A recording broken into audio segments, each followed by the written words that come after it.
For question number 3, very important question.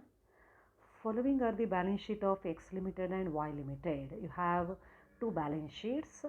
Assets are fixed assets, current assets, 10,000 shares in X Limited.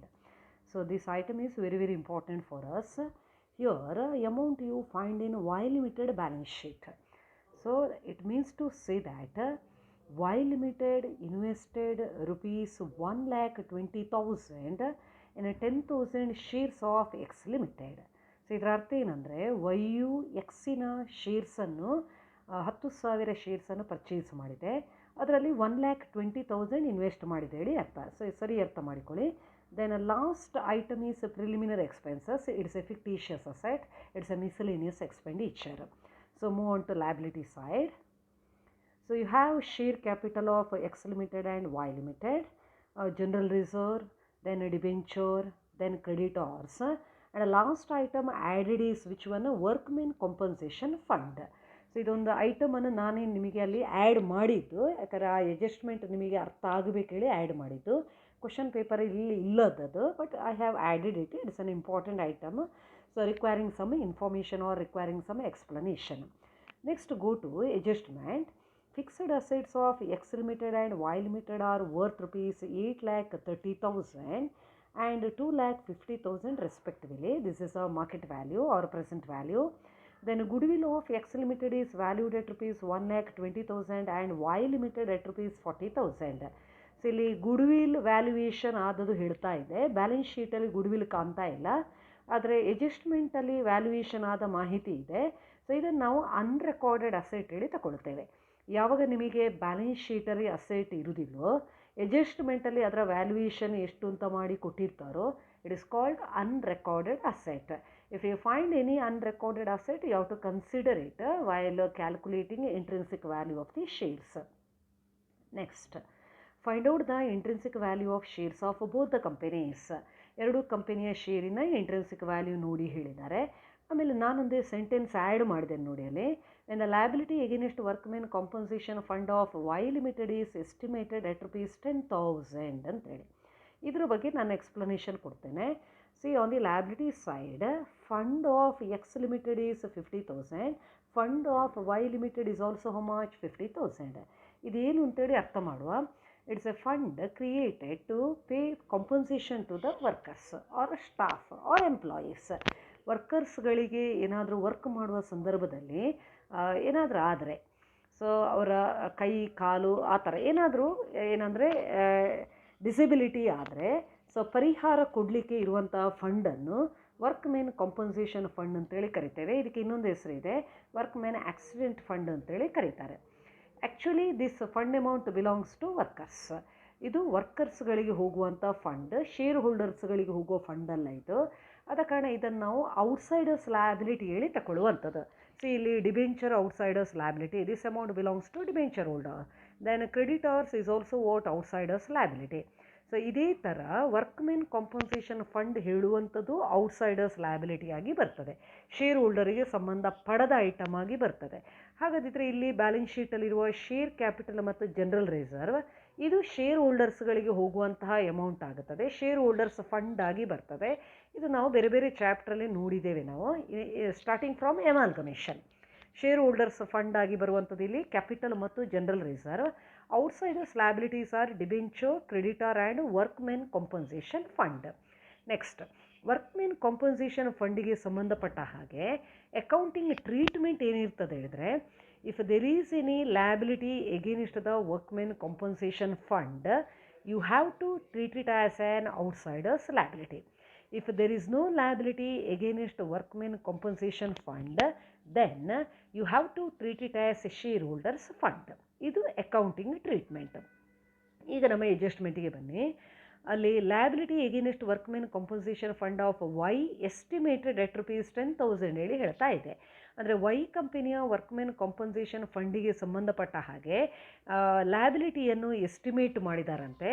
ಅಂದರೆ ಪರಿಹಾರ ಕೊಡಲಿಕ್ಕೆ ಬರಬಹುದು ಅಂತೇಳಿ ಅಂದಾಜು ಮಾಡಿದ್ದಾರೆ. ಎಷ್ಟು ಅಂದಾಜು ಮಾಡಿದ್ದಾರೆ? 10,000. ಅಂದರೆ ಅಲ್ಲಿ liability against Y limited workmen compensation fund is rupees how much? 10,000. ಎಕ್ಸಿಗೆ ಸಂಬಂಧಪಡುವಂಥ ಫಂಡ್ ಏನಿದೆಯೋ ಅದಕ್ಕೆ ಲ್ಯಾಬಿಲಿಟಿಯ ಬಗ್ಗೆ ಏನೂ ಮಾಹಿತಿ ಇಲ್ಲ. ಈಗ ಅಕೌಂಟಿಂಗ್ ಟ್ರೀಟ್ಮೆಂಟ್ ಏನು ಅಂತೇಳಿ ಅರ್ಥ ಮಾಡುವ.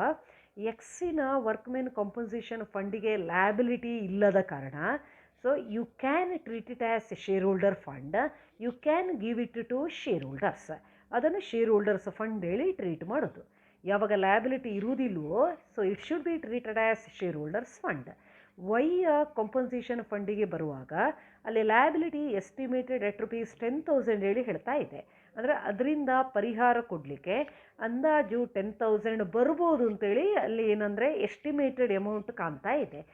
ಎಷ್ಟು ಎಸ್ಟಿಮೇಟೆಡ್ ಅಮೌಂಟ್ ಇದೆಯೋ ಅಂದರೆ 10,000 ಇಲ್ಲಿ ಅಷ್ಟನ್ನು ನಾವು ಔಟ್ಸೈಡರ್ಸ್ ಲ್ಯಾಬಿಲಿಟಿ ಹೇಳಿ ಕರಿತೇವೆ. ಯಾಕಂದರೆ that amount should be given to workers. ಆಮೇಲೆ ಲ್ಯಾಬಿಲಿಟಿ ಇಲ್ಲದೇ ಇರುವಂಥ ಫಂಡಲ್ಲಿ ಎಷ್ಟದು 40,000. See, fund amount of Y Limited total 50,000, liability estimated 10,000. So, amount to the extent of liability estimated becomes outsiders liability, and that surplus fund 40,000, you can give it to whom? Shareholders. So, it becomes what? Shareholders fund. ಈ ಥರ ಹೋಗ್ತದೆ. Once again I repeat, there is no liability against X Limited workmen compensation fund. So you can give it to shareholder, treat it as what? Shareholders fund. As far as Y Limited fund is concerned, what is the estimated liability? 10,000. To the extent of 10,000, it is outsiders liability because you have to pay it to workers. And surplus fund 40,000 should be treated as what? Shareholders fund. ಅರ್ಥ ಆಗ್ತಲ್ಲ? So very very important adjustment ಈ ಕ್ವಶನಲ್ಲಿ ನಾನು add ಮಾಡಿದ್ದು, ಅರ್ಥ ಆಗಬೇಕೇಳಿ. Next go to valuation. ಸೊಲ್ಯೂಷನ್ಗೆ ಬನ್ನಿ. ಇಂಟ್ರೆನ್ಸಿಕ್ ವ್ಯಾಲ್ಯೂ ಆಫ್ ಈ ಎಕ್ಸ್ ಲಿಮಿಟೆಡ್ ವೈ ಲಿಮಿಟೆಡಿನ ಶೇರ್ಸ್ ನೋಡಿ ಹೇಳಿದ್ದಾರೆ. ಫಸ್ಟಿಗೆ ಎಕ್ಸ್ ಲಿಮಿಟೆಡಿನ ಶೇರ್ಸಿನ ಇಂಟ್ರೆನ್ಸಿಕ್ ವ್ಯಾಲ್ಯೂ ನೋಡುವ. ಸೊ ಸ್ಟೇಟ್ಮೆಂಟ್ ರೆಡಿ ಮಾಡಿ. Calculation of intrinsic value of shares of company X under net assets method. So ಈ ಥರ particulars column, then inner column, outer column ಹೇಳಿ ಬರಲಿ.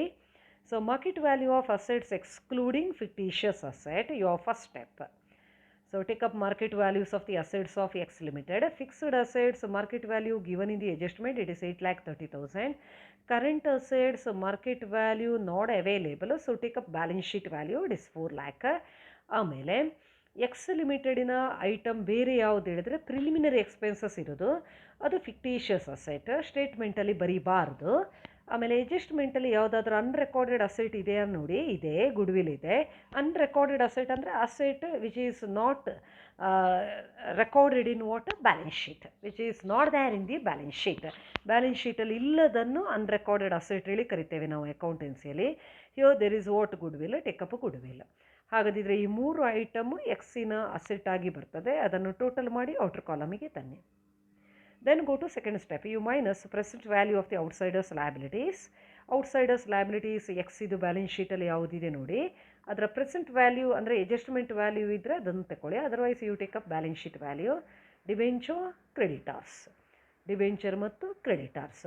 ವರ್ಕ್ಮೆನ್ ಕಾಂಪನ್ಸೇಷನ್ ಫಂಡ್ ತಗೊಳ್ಬಾರ್ದು, ಯಾಕಂದರೆ ಅಲ್ಲಿ ಲ್ಯಾಬಿಲಿಟಿ ಇಲ್ಲದ ಕಾರಣ entire fund goes to share holders. ಹಾಗಾದಿದ್ರೆ there are 2 outsiders liability. Total ಮಾಡಿ ಔಟರ್ ಕಾಲಮಲ್ಲಿ ಮೈನಸ್ ಮಾಡಿ.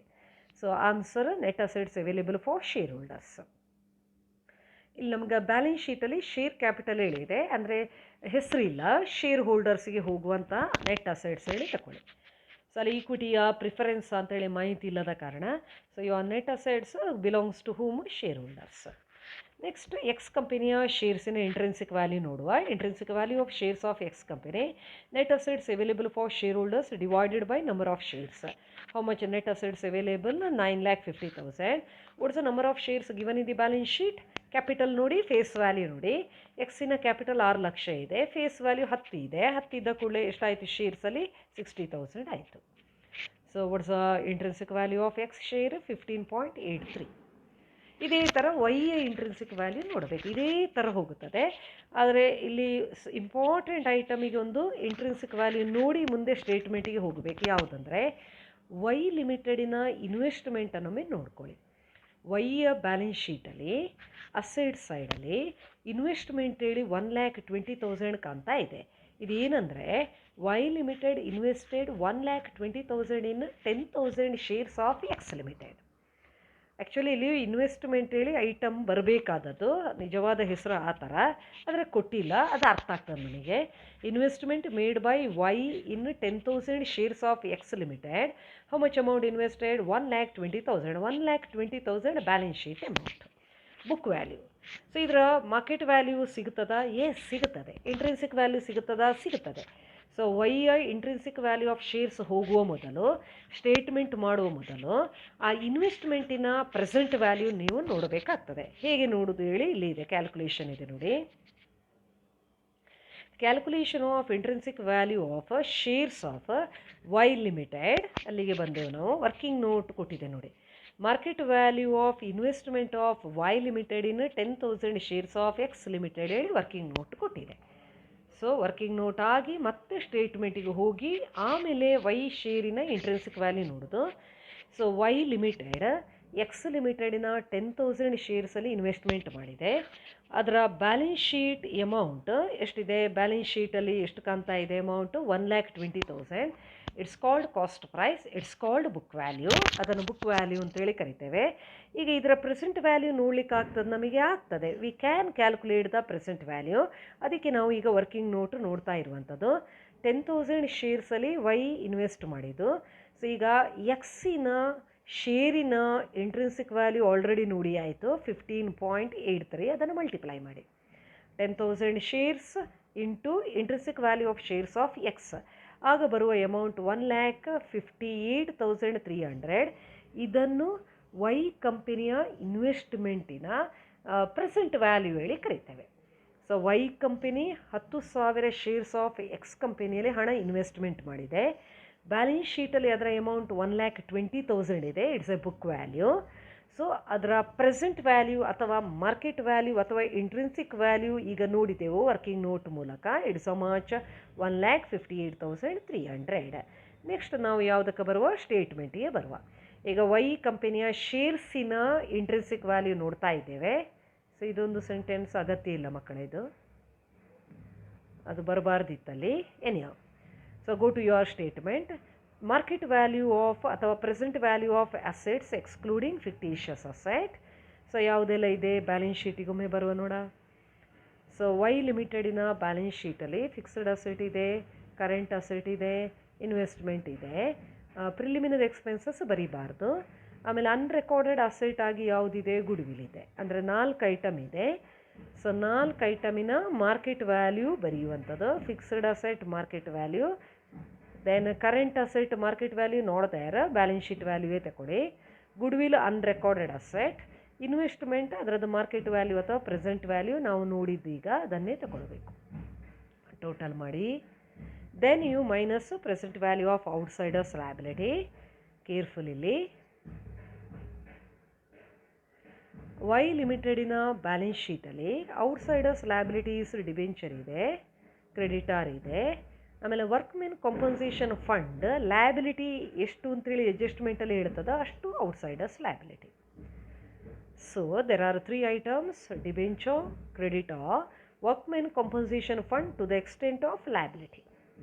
ಫುಲ್ ಅಮೌಂಟ್ ಅಲ್ಲ, ಎಷ್ಟು ಲಯಬಿಲಿಟಿ ಇದೆಯೋ ಅಂದರೆ ಎಷ್ಟು ಅಲ್ಲಿಂದ ಪರಿಹಾರ ಕೊಡಲಿಕ್ಕೆ ಬರ್ಬೋದು ಹೇಳಿ ಅಂದಾಜು ಮಾಡಿದ್ದಾರೆ ಅಷ್ಟು.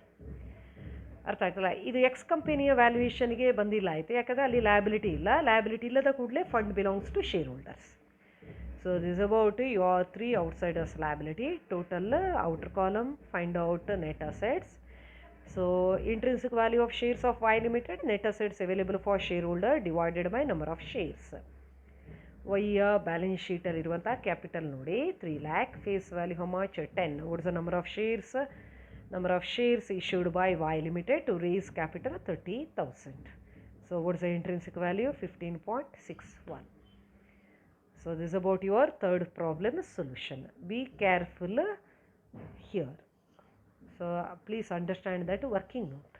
Middle ಅಲ್ಲಿ ಬಂದದ್ದು. So first X in a shares value ಮಾಡಿ, intrinsic value ನೋಡಿ, steps follow ಮಾಡಿ. ಆಮೇಲೆ ವೈ ಕಂಪನಿಯ ಶೇರ್ಸಿನ ಇಂಟ್ರೆನ್ಸಿಕ್ ವ್ಯಾಲ್ಯೂ ನೋಡೋ ಮೊದಲು ವರ್ಕಿಂಗ್ ನೋಟ್ ಬರೆಯಿರಿ. ಯಾಕೆ ಈ ವರ್ಕಿಂಗ್ ನೋಟ್ ಬಂತು ಹೇಳಿದರೆ, ವೈಯು ಎಕ್ಸಿನ ಶೇರ್ಸಲ್ಲಿ ಇನ್ವೆಸ್ಟ್ಮೆಂಟ್ ಮಾಡಿದೆ. ವೈಯು ಎಕ್ಸಿನ 10,000 ಶೇರ್ಸಲ್ಲಿ ಹಣ ಇನ್ವೆಸ್ಟ್ಮೆಂಟ್ ಮಾಡಿದೆ. ಆ ಇನ್ವೆಸ್ಟ್ಮೆಂಟಿನ ಮಾರ್ಕೆಟ್ ವ್ಯಾಲ್ಯೂ ಅಥವಾ ಪ್ರೆಸೆಂಟ್ ವ್ಯಾಲ್ಯೂ ನೋಡಿ ಮತ್ತು ವೈಯ ಸ್ಟೇಟ್ಮೆಂಟ್ ಪ್ರಿಪೇರ್ ಮಾಡಿ ಫಾರ್ಮುಲಾ ಹಾಕಿ ಶೇರ್ಸಿನ ಇಂಟ್ರೆನ್ಸಿಕ್ ವ್ಯಾಲ್ಯೂ ನೋಡೋದು.